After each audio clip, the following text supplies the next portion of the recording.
Welcome to the Outfitter YouTube channel. Today, we're doing a failure diagnosis on my GT22V, aka Sprinter Van Turbo. Last time I took this out was at the drag strip.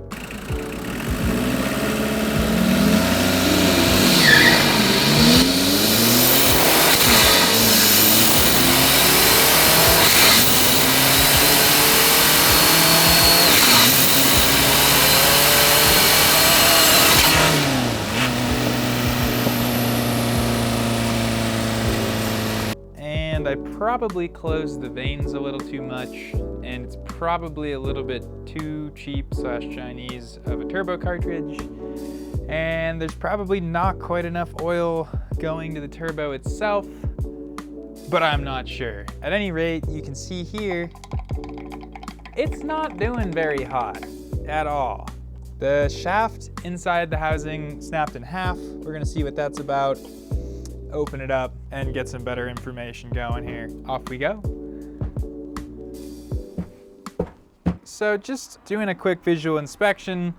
Yes, this is definitely broken. The nut is missing, and when I first took it apart, I found it sitting like right here. Who knows? There's exhaust residue, so this was definitely leaking, and it looks like it was predominantly leaking on either side. My paint job here was done with engine paint, not header paint, so which is only rated about 550 degrees. So on our exhaust housing, it got absolutely flamed, which is no surprise. But if we look, our center housing is still the right color. It's still orange.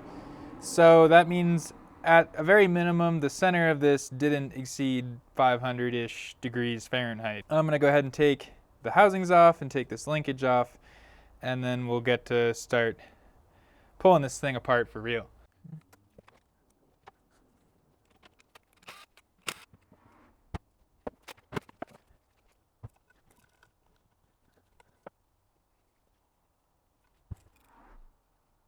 All right, so there's obviously just a lot of oil everywhere because it broke, and then I drove it about another quarter mile to get it on the trailer, and then after that,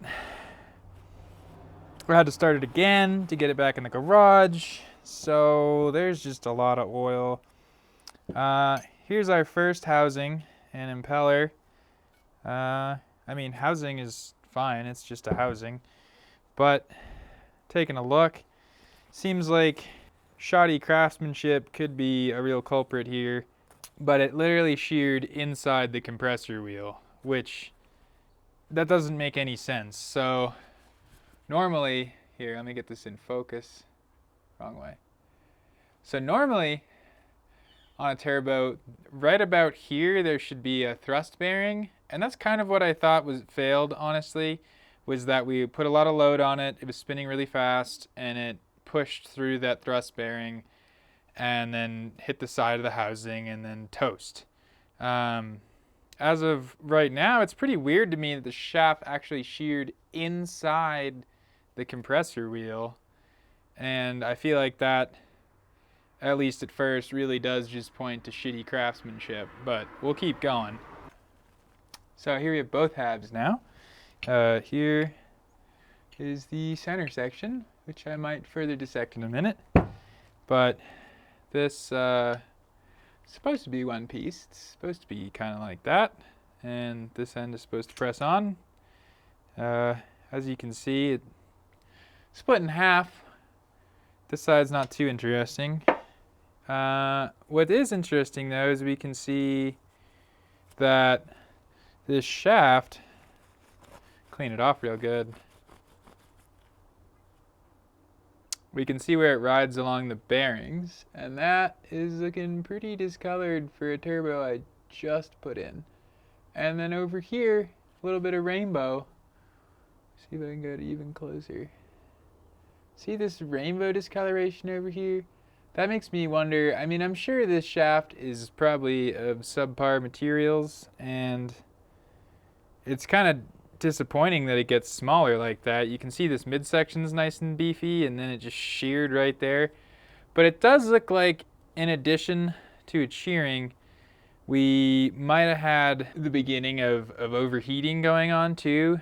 Extrapolating from this rainbowness on this side, that maybe because I'm using oil restrictors, that this wasn't getting quite enough oil to its bearings, but at the same time, that's not really where it failed. It failed over here. So it's kind of tough. Let's take this plate off. Here's our thrust bearing. This is what keeps the turbo from moving in and out. Get it up close. So a little bit on how turbos work. So this is a 360-degree thrust bearing, which is actually nicer than what I was expecting. I kind of thought that this would be a 270. Basically, it wouldn't be fully encompassed, and I kind of assumed that was the failure mode. But you can see here's your oil feed. It's coming in.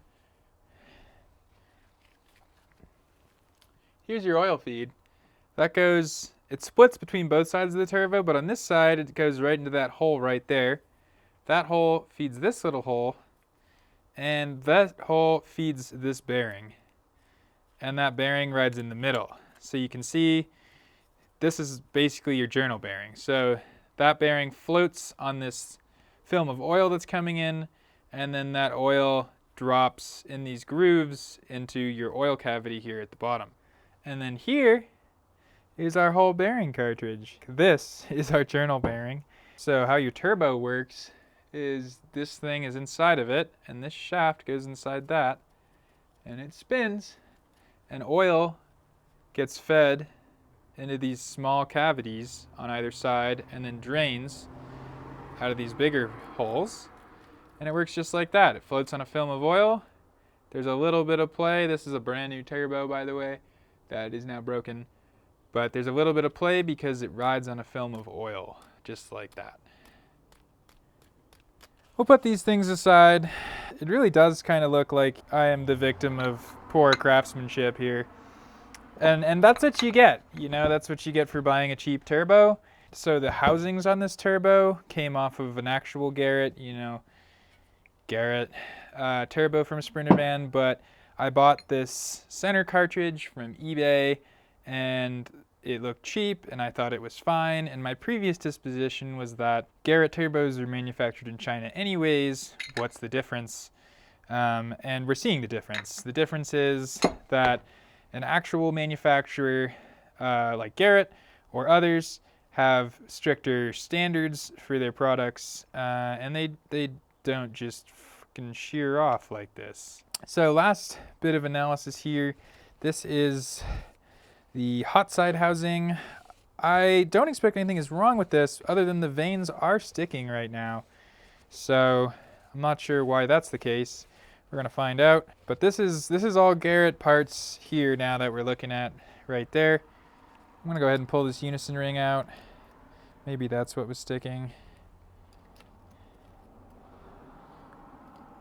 And these parts are supposed to be dry. There's never supposed to be oil in here, so I would argue that's probably part of the reason this is failing. Pull that unison ring out. Interestingly, this has gotten really tight. Like some of these won't even move. I don't know why that's the case. These are my vanes. You can see a few of them got nicked pretty good, like this one in particular is kinda dinged at the end. Alright, well at any rate, we found out that this shaft is junk, probably shitty materials for sure, and maybe some overboosting, and that maybe we need to be running more oil than we are, / just not as small an oil restrictor. Thank you for watching. I appreciate you. Hope you have a good day.